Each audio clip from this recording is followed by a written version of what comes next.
আজকে আপনাদের জানাবো আরতি মুখোপাধ্যায়ের সাক্ষাৎকারে আমার জীবন আমার গানের চতুর্থ পর্ব। সব কিছুর জন্য মূল্য দিতে হয়। অল্প বয়স থেকে যে গানের অনুষ্ঠান করে সংসার টানা শুরু করেছিলাম তার মূল্য দিলাম বছর ঘুরতেই।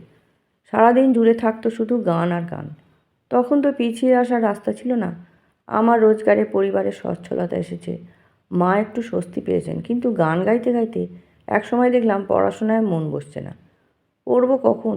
সপ্তাহে বেশিরভাগ দিনই যে গান শিখতে যাই, শেখা না থাকলে রেকর্ডিং অনুষ্ঠান। পড়াশোনার তুলনায় গান আমাকে বেশি টানত। একদিকে আমাদের পরিবারে লেখাপড়ার খুব কদর ছিল। বাড়ির ছেলেমেয়েরা লেখাপড়া শিখবে না এটা দাদু ভাবতে পারতেন না। তবু দু নৌকোয় পা দিয়ে চলতে পারছিলাম না। আমাকে একটা রাস্তা বাছতে হতো। মাধ্যমিকের টেস্ট পরীক্ষার পর চরম সিদ্ধান্ত নিলাম, পড়াশোনা ছেড়ে দিলাম। ঠিক করলাম গান নিয়েই যা করার করব। দাদু খুব দুঃখ পেয়েছিলেন, মা ঠাকুমা ও তাই। কিন্তু আমি বুঝতে পেরেছিলাম পড়াশোনা করতে গেলে গান হবে না। গান যদি নাই হবে তাহলে এতজন গুণী মানুষের কাছে শিখতে যাচ্ছিলাম কেন? কেনই বা দৌড়ে দৌড়ে নানা ওস্তাদের কাছে যেতাম নতুন কিছু জানার জন্য? কম তো শিখিনি। রবীন্দ্রসঙ্গীত, শাস্ত্রীয় সঙ্গীত, আধুনিক প্লেব্যাক শেখার পাশাপাশি গান শুনতামও প্রচুর। বেগম আক্তারের গজল বরাবর প্রিয়। মালিকা পুখরাজও কি চমৎকার গাইতেন। ওই গায়িকাদের স্টাইল রপ্ত করতে চাইতাম। এই নিয়ে কারোর সঙ্গে কখনো আলোচনা করিনি। নিজে যখন গাইতাম তখন ভাবতাম যদি ওই স্টাইলের কিছু কিছু আমার গানের ভেতর ঢুকিয়ে দিতে পারি, গানটা অন্য মাত্রা পেয়ে যাবে। এটা করার সময় সজাগ থাকতে হতো, কারো নকল না হয়ে যায়। আমি আমার মতো গাইব, কারো অনুকরণ করব না, কিন্তু ভালো কিছু শুনলে তা মনে থেকে যায়, গলাতেও চলে আসে। তখন কলকাতায় গানের ভালো ভালো আসর বসতো। রেডিওয়ে শাস্ত্রীয় সঙ্গীতের কনফারেন্স হতো। এমনও হয়েছে রাত্রিতে ঘুমিয়ে পড়েছি, রেডিওর অনুষ্ঠান শুরু হতেই মা বলতেন, ওকে ডাক, শুনবে তো। দাদা এসে ডাকতেন, আলো ওঠ, আমির খাঁ সাহেবের গান আছে, আলী আকবর সাহেবের সরোদ আছে। আমি তড়াক করে উঠে পড়তাম। আরও পরে যখন নচিকেতা ঘোষ কিংবা সুধীন দাশগুপ্তের স্নেহ পেলাম, তখন তারাও বলতেন বিভিন্ন ধরনের গান শুনতে। সুধীনদা বলতেন, কনি ফ্রান্সিস আর্থা কিটের গান শোনো, কলা মন্দিরে অমুক দল আসছে, গিয়ে ওদের গান শুনবে। আর্থা কিটকে তখন বলা হতো ব্যাড আর্থা। আর শুনতাম ন্যাট কিং কোল, হ্যারি বেলাফন্টে। দুজনের নির্দেশ শুনে বহু ধরনের গান শুনেছি। সেই শোনা সারা জীবন কাজে এসেছে। নানা ধরনের গান শুনে সেটা আত্মস্থ না করতে পারলে নানা ধরনের গান গাওয়া যায় না। ওয়েলেসলি থেকে রেকর্ড কিনে আনতাম। তো তখন ওখানে পুরনো বই রেকর্ডের দোকান ছিল, খুঁজে খুঁজে কিনতাম। সিম্ফনি এবং মেলোডি থেকেও প্রচুর রেকর্ড কিনেছি। সেই সময় মেলোডিতে বসে শোনার জায়গা ছিল দোকানের পেছন দিকে। মেলোডির মালিক সুশীলবাবু বলতেন, আরতি, ওখানে বসে গান শোনো। বিভিন্ন রকমের গান শুনতাম। আমার কোনো ছুতমার্ক ছিল না। মেলোডির দৌলতে শচীন দেববর্মনের গান প্রথম ভালোভাবে শুনি। শচীন কথা ছিলেন দাদুদের প্রিয় শিল্পী। আমরা সেভাবে আগে শুনিনি। তখন তো ইউটিউব ছিল না, পুরনো দিনের শিল্পীদের গান চাইলেই শোনা যেত না। শচীন কথার গান ভারী ভালো লেগেছিল। আরও গান শুনতাম। একটা মনে আছে পুরনো দিনের মজার গান, গয়লা দিদি লো, তোর ময়লা বড় প্রাণ, শেরকে জলে দুশের করে, দুধে ডাকাস বান। কে গেয়েছিলেন ভুলে গেছি, তবু এত বছর বাদেও গানের সুর মনে আছে। সব গান যে কাজে লেগেছিল তা নয়, শুনে আনন্দ পেতাম।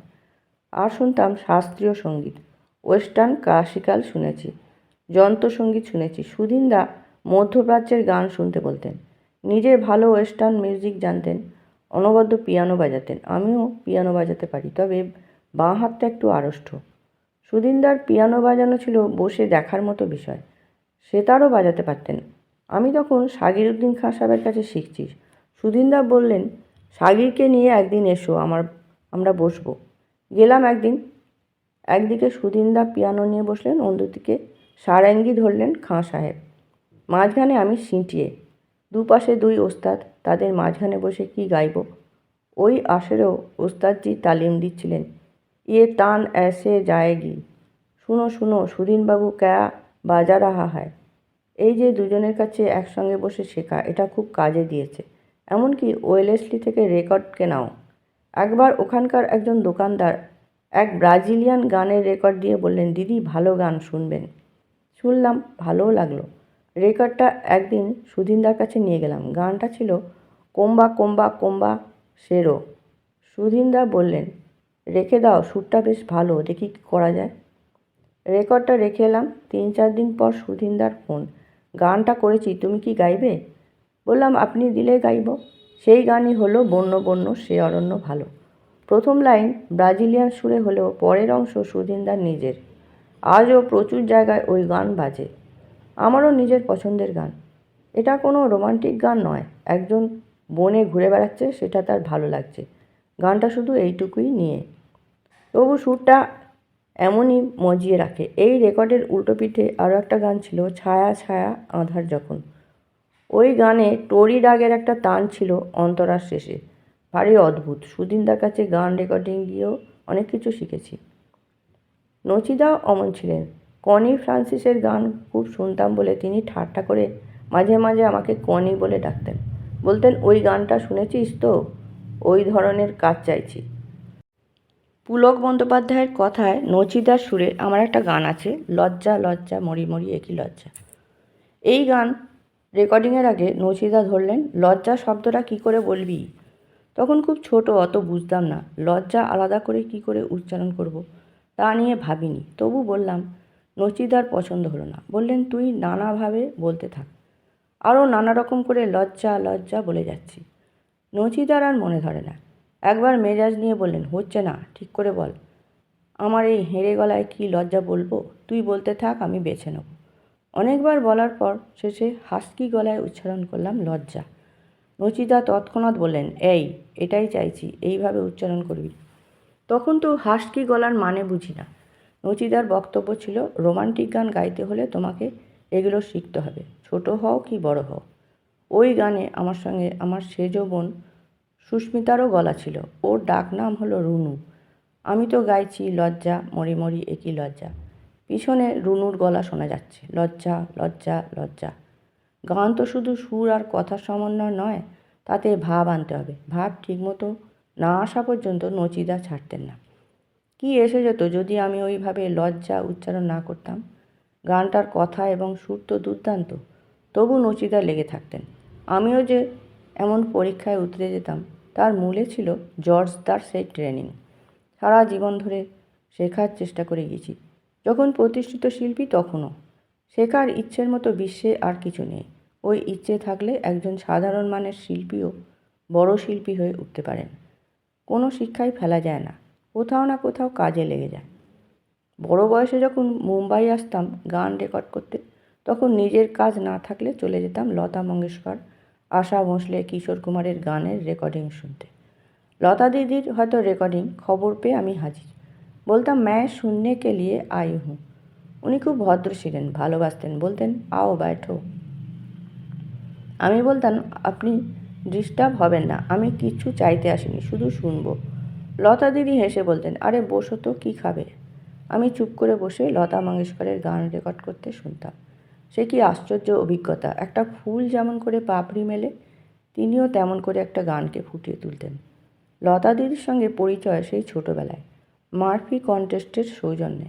তখন আমি বাচ্চা মেয়ে, উনি প্রতিষ্ঠিত স্টার। সেই সময় আমাকে নিয়ে ঘুরতেন, মুম্বাইয়ের নানা জায়গা দেখিয়েছিলেন। আমি চা খেতাম না, তিনি তখন সহকারীকে নির্দেশ দিতেন, বেবিকে নিয়ে দুধ লেকে আও।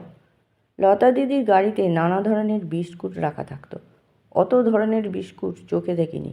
কেবল বলতেন, এটা খাও ওটা খাও। সহকারীকে বলতেন, বেবি ক্যাসে খাएगी বিস্কুট, সুখা সুখা, তুম যাকে দুধ লেকে আও।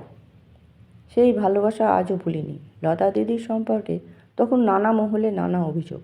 অমুক শিল্পীকে গান করতে দেননি, তমুককে বাদ দিয়েছেন। তবু কোথাও যেন তার প্রতি গভীর ভালোবাসা আজও রয়ে গিয়েছে। ওই মমত্ব ভোলা যায় না। আরও একটি কথা হলো, লতা মঙ্গেশকরের মাপের গায়িকা ভারতবর্ষের ইতিহাসে জন্মাননি। গানের ওই পারফেকশন অন্য কারো নেই। সেই সঙ্গে স্বকীয়তা। লতা দিদির ওই পারফেকশনের প্রতি আকর্ষণ ছিল।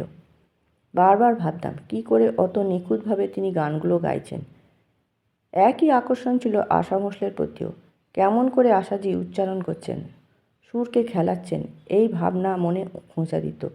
আরও তো কত গায়িকার গান শুনি, ওই দুই বোনের মতো পারফেকশন আসে না কেন? ফারাকটা কোথায় সেটা বোঝার উদ্দেশ্যে দুজনের রেকর্ডিংয়ে যেতাম। আশা ভোঁসলের পিয়া তু আব তো আজা শুনলে মাথা ঘুরে যায়। পাশাপাশি তিনি কি অবলীলায় রাগাশ্রয়ী গান গেয়েছেন। ওই গান শুধু গলা দিয়ে হয় না, মনের ভেতর অনুভূতি জাগিয়ে তুলতে হয়, না হলে গলায় অমন ভাব ফুটবে না। হয়তো ওই অনুভূতি অনেক শিল্পীর মনে আছে, আমারও আছে। জাগাবো কেমন করে? কাউকে তো জাগিয়ে দিতে হবে। দুই বোনের গান শুনতে শুনতে সেই অনুভূতি জেগে উঠত।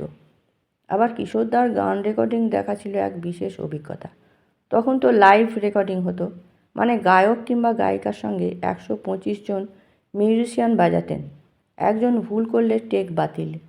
দুজন মিউজিক কন্ডাক্ট করতেন, গানও কন্ডাক্ট করতেন দুজন। একজন রিদম দেখতেন। একটা গানের জন্য এত আয়োজন হতো মুম্বাইয়ে, তবু কিশোরদা গান শুরু করলে হাঁ করে তার দিকে তাকিয়ে থাকতে হতো। এমন নয় যে কিশোরদা ভারী গম্ভীর হয়ে গান তুলতেন, বরং রেকর্ডিংয়ে এসেই মজা করতেন। তাঁর আচরণ দেখে হাসি পেত। হয়তো রবীন্দ্র জৈনকে বলছেন, উফ এত উঁচু, এ তো পাহাড়ের মতো উঁচু সুর। রবি, তুমি এত উঁচু সুর করো না। রবীন্দ্র জৈন হেসে বলতেন, দাদা আপ গাইয়ে তো সহি, আপ তো इससे भी ऊंचा সুর মে গাতে হ্যায়। রুশওয়াই ছবির জন্য পঞ্চমদার কাছে গান রেকর্ড করতে গিয়েছি। কিশোরদা ঢুকলেন পঙ্কজ মল্লিকের গলা নকল করে, পিয়া মিলন কো যা না গাইতে গাইতে। সেই গানের ধরন এবং মুখের অঙ্গভঙ্গি দেখলেই হাসি পাবে। পঞ্চম দ্বারা অভ্যস্ত ছিলেন, আমি তো নতুন, কিছুই বুঝতে পারছি না, শুধু হেসে যাচ্ছি। কিশোরদা বললেন, হেসে নে হেসে নে। হাসি সামলে জবাব দিতাম, দাদা এত হাসছি আজ গাইতে পারবো না। কিশোরদা বললেন, খুব পারবি, ভালো গান হবে, দেখ না। সত্যিই তাই। অত মজা করার পর রেকর্ডিংয়ের সময় আমার সঙ্গে ডুয়েট গাইলেন, মেরি মেরি তনহাই হি কো সেহনাই কা पैगाम না দো মতো দরদি গান। ওই গান ইউটিউবেও আছে। ওই গান শুনলে একবারও মনে হবে না রেকর্ডিংয়ের আগে কিশোরদা অত মজা করেছেন। কিন্তু স্নেহ, ভালোবাসা, প্রতিভার আড়ালে যে নিকষ অন্ধকারও থাকে সেটা বুঝেছিলাম পরে। ধন্যবাদ। পরবর্তী পর্ব আবার পরে জানাবো।